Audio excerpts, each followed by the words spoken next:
Hello everyone, welcome to target for IQ. So आज हम continue करेंगे questions on constitutional law and administrative law. इसके पहले की वीडियो में 50 क्वेश्चन तक हम कंप्लीट कर चुके हैं और टोटल 150 क्वेश्चंस हम ऑन एडमिनिस्ट्रेटिव लॉ और कुछ कॉन्स्टिट्यूशनल लॉ के भी मिला के कर चुके हैं, जिसमें मेजॉरिटी क्वेश्चंस आपके एडमिन लॉ के ही हैं।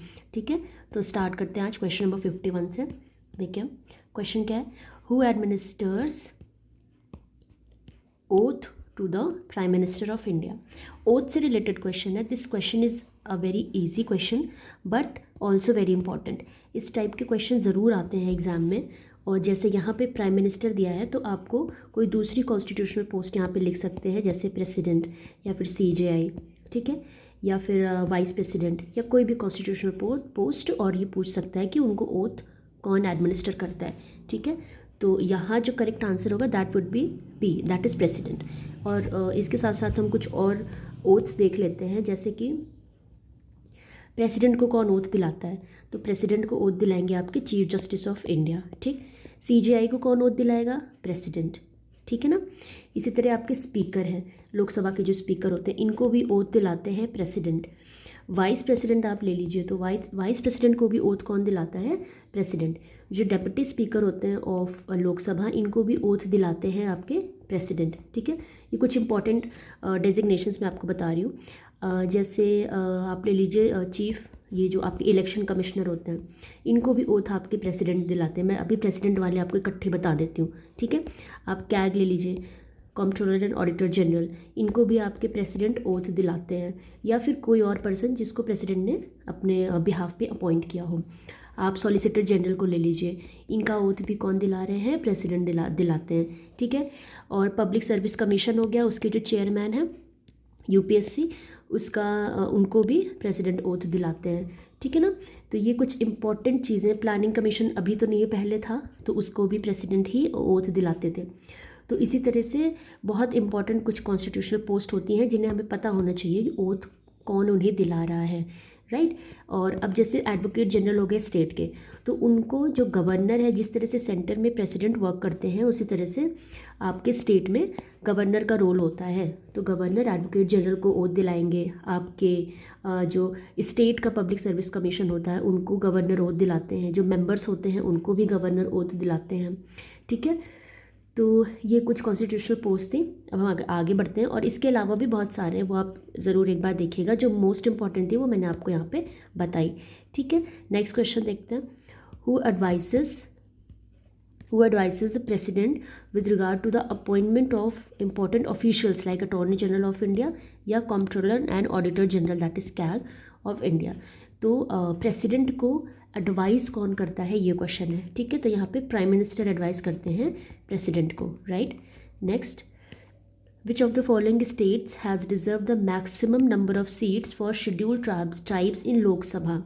लोकसभा में STs के लिए सबसे ज़्यादा सीट्स कौन से स्टेट ने, जो गिवन स्टेट्स हैं, कौन से स्टेट ने रिजर्व करके रखी है। ठीक है, तो यहाँ पे आंसर हो जाएगा मध्य प्रदेश। ठीक है, 54, which of the following are affected due to national emergency. जब नेशनल इमरजेंसी लगती है तो इनमें से ऐसी कौन सी चीज़ें हैं जो अफेक्ट होती हैं। Centre state relations, life of Lok Sabha and state assembly, या फंडामेंटल राइट्स। ठीक है, देख लेते हैं ऑप्शंस कैसे हैं। तो जब इमरजेंसी लगेगी तो क्या सेंटर स्टेट रिलेशन अफेक्ट होता है, क्या life of Lok Sabha state assembly, यानी जैसे लोकसभा चल रही है या स्टेट असेंबली चल रही है तो इमरजेंसी लग गई, तो क्या ये लोकसभा रन करेगी, ऐसा तो नहीं होता है ना। जब ऐसे इमरजेंसी लग जाती है तो लोकसभा का काम भी रुक जाता है। सेंटर स्टेट रिलेशंस और फंडामेंटल राइट्स, तो देखिए ये तीनों ही चीज़ें अफेक्ट होती हैं जब नेशनल इमरजेंसी लगती है। तो करेक्ट आंसर क्या हो जाएगा यहाँ पे, D। 55, which type of majority is required by a resolution approving the proclamation of president's rule। किस टाइप की मेजॉरिटी की ज़रूरत होती है। ठीक है, तो very easy, that is simple majority का उस समय नीड होता है जब प्रेसिडेंट्स रूल लगाया जाता है। तो नेक्स्ट देखते हैं, who can promulgate ordinances for the governance of the state when the parliament is not in session during the presidents rule चल रहा है, पार्लियामेंट सेशन में नहीं है, तो अब ऑर्डिनेंस कौन प्रोमलगेट करेगा? तो यहाँ पे and but the question is in the of the state, ठीक है, governance of the state when the parliament is not in session. तो यहाँ पे कौन ऑर्डिनेंस प्रोमलगेट करेगा? गवर्नर, ठीक है। नेक्स्ट देखेंगे, who hoped that the drastic power conferred by Article 356 would remain a dead letter। ये चीज़ किसने बोली थी? बेसिकली यही हमें जानना है। तो B.R. अम्बेडकर जी ने कहा था डेड लेटर आर्टिकल 356 को, ठीक है। 58 क्या बोलता है? Who decides the salary and allowances of the chief minister. ये क्वेश्चन भी पूछा जाता है सैलरी एंड अलाउंस को लेके। यहाँ पे चीफ मिनिस्टर के बारे में पूछ रहे हैं, कौन डिसाइड करता है इनकी सैलरी एंड अलाउंस? तो that is state legislature, fine. 59, which committee recommended the establishment of 3-tier Panchayati Raj system. Panchayati Raj system में जो 3-tier पंचायती राज सिस्टम था वो किस कमेटी ने रिकमेंड किया था? ये बहुत ही इंपॉर्टेंट क्वेश्चन है, कमेटी से रिलेटेड क्वेश्चन ज़रूर आते हैं। यहाँ पे ध्यान रखेंगे दैट बलवंत राय मेहता कमेटी ने 3-tier पंचायती राज सिस्टम रिकमेंड किया था, ठीक है। नेक्स्ट देखेंगे, who is authorise to make any provision for reservation of seats in any panchayat और offices of chairperson in the panchayat at any level in favor of backward classes। यहाँ पे कौन authorise है? स्टेट लेजिस्लेचर, ठीक है। Next देख रहे हैं 61, which type of body is competition commission of India. CCI किस टाइप की बॉडी है? तो it is a statutory body. Body से रिलेटेड भी क्वेश्चन आता है, कॉन्स्टिट्यूशनल है या किस टाइप की है?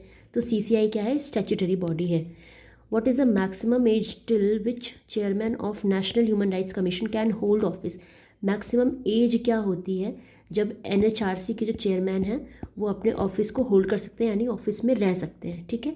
तो यहाँ पे the answer would be 70 years, ठीक है। ये थोड़ा डिफरेंट टाइप है क्योंकि 70 ईयर्स बहुत ज़्यादा इतनी किसी भी कॉन्स्टिट्यूशनल पोस्ट में नहीं होती है।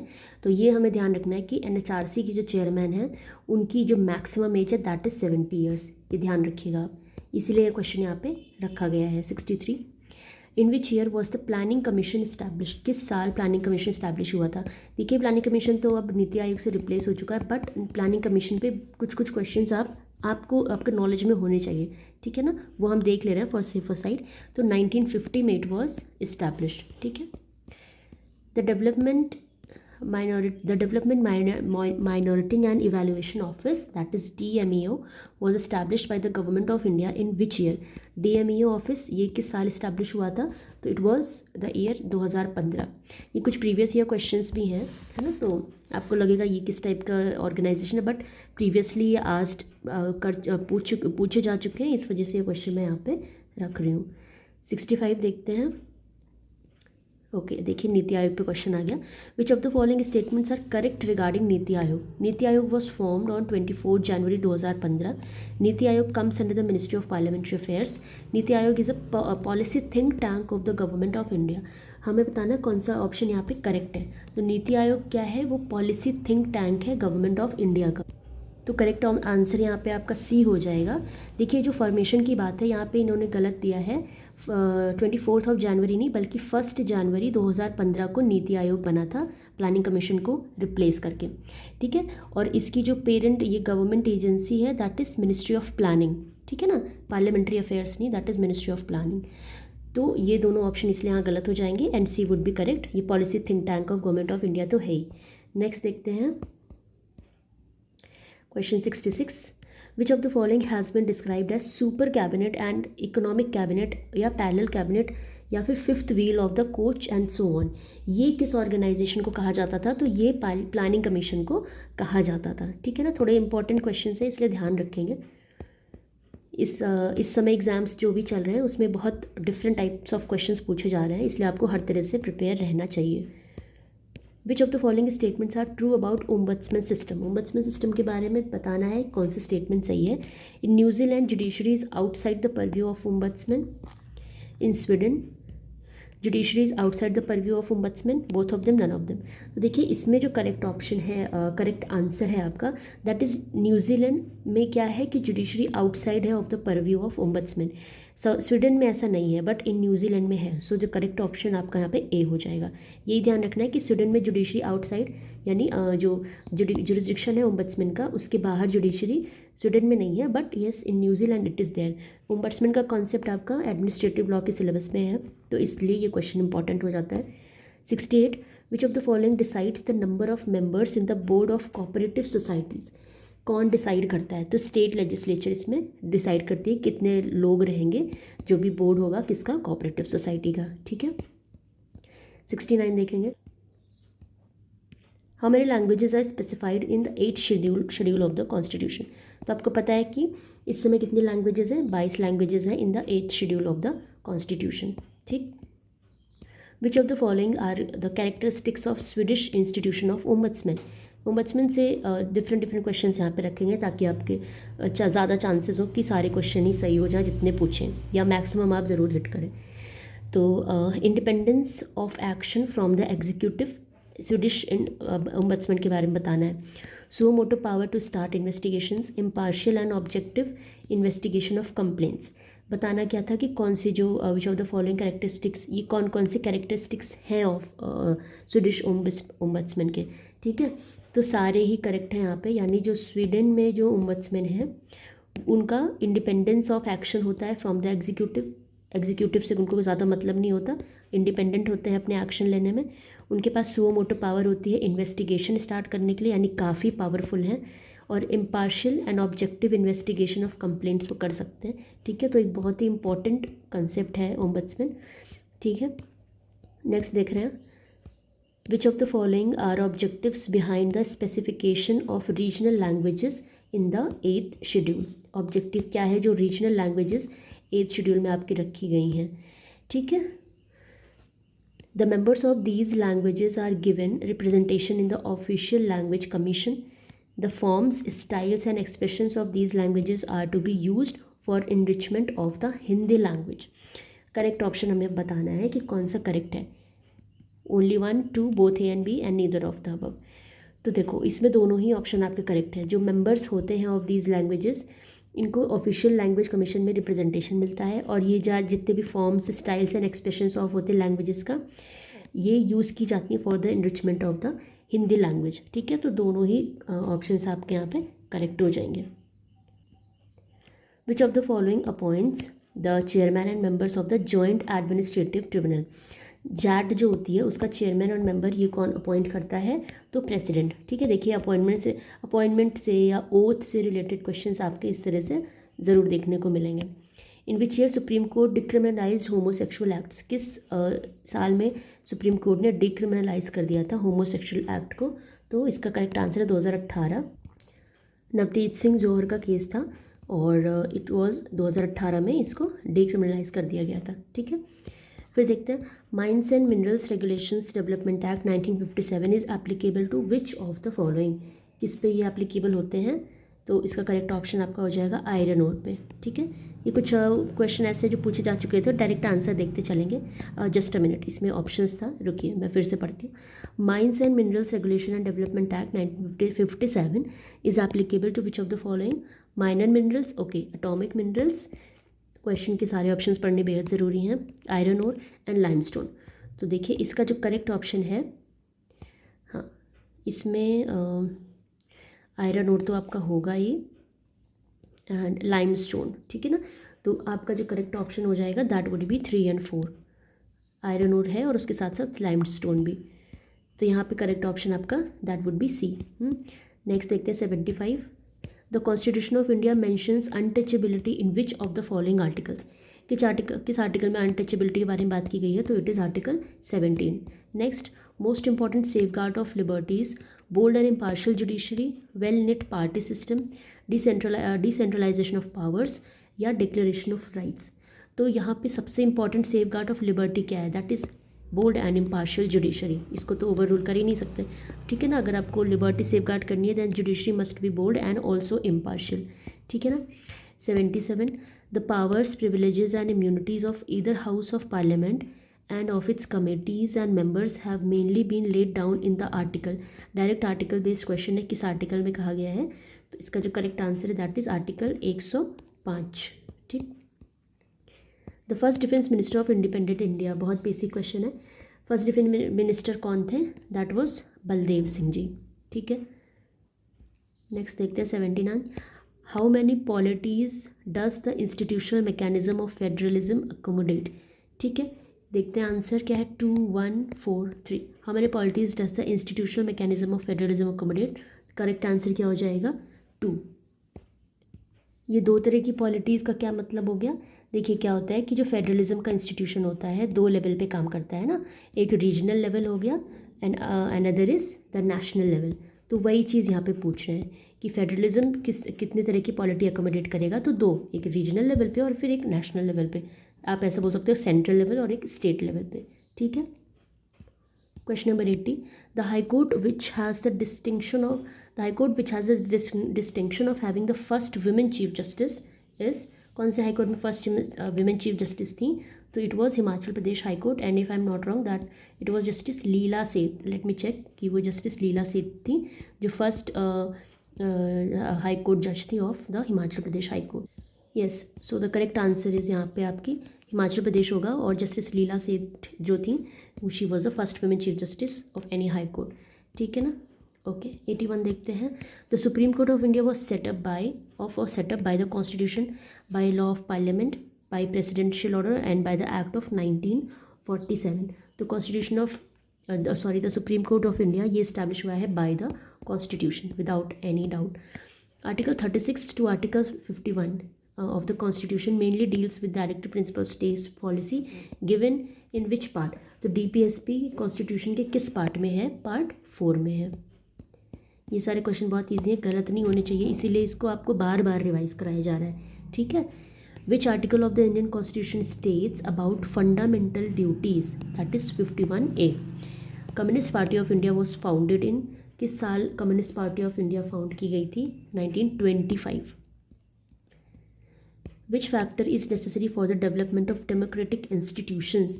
A strong military force, respect for individual rights, a one-party system, and agricultural economy. कौन सा कैरेक्टर सबसे इम्पॉर्टेंट है? That is respect for individual rights. Democracy की बात हो रही है। अब देखते हैं कुछ क्वेश्चंस जो आपके कॉन्स्टिट्यूशनल हिस्ट्री पे बेस्ड है। ठीक है, okay. The east India company was deprived of monopoly of trade with India accept T trade by which among the following acts? ठीक है ना, टी ट्रेड को छोड़ के बाकी किसी भी तरह ट्रेड पे मोनोपोली से उनको डिप्राइव कर दिया गया था ईस्ट इंडिया कंपनी को। तो किस एक्ट के थ्रू ये चीज़ हुआ था? It was the charter act of 1813 1813। Who was the first to suggest the need for a constituent assembly after independence? सबसे पहला वो कौन से इंसान था? तो इट वॉज M.N. रॉय, जिन्होंने सजेस्ट किया था, सुझाव दिया था कि हमें एक कॉन्स्टिट्यूएंट असेंबली बनानी चाहिए। ठीक है ना, तो M.N. रॉय जी ने ये चीज़ की थी।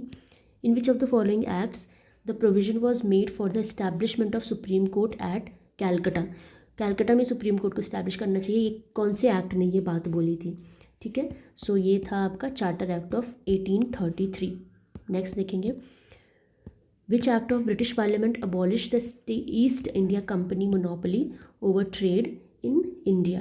So इसमें से कौन सा एक्ट था जिसने ब्रिटिश पार्लियामेंट अबॉलिश कर दिया था द ईस्ट इंडिया कंपनी का जो ट्रेड था? मैं फिर से बताती हूँ, ईस्ट इंडिया कंपनी जो ट्रेड करती थी उस पर मोनोपोली को कौन से ब्रिटिश पार्लियामेंट के एक्ट ने अबॉलिश कर दिया था? ऑप्शंस देखते हैं, regulating act, Pitt's India act and charter act of 1813, या फिर नन ऑफ द अबव। तो इसमें से तो जितने भी ऑप्शंस दिए हैं इसमें नन ऑफ द अबव होगा, कोई भी ऐसा मतलब ऑप्शंस में गिवन नहीं है। तो बट इसका करेक्ट आंसर मैं आपको बता दे रही हूँ कि it was the charter act of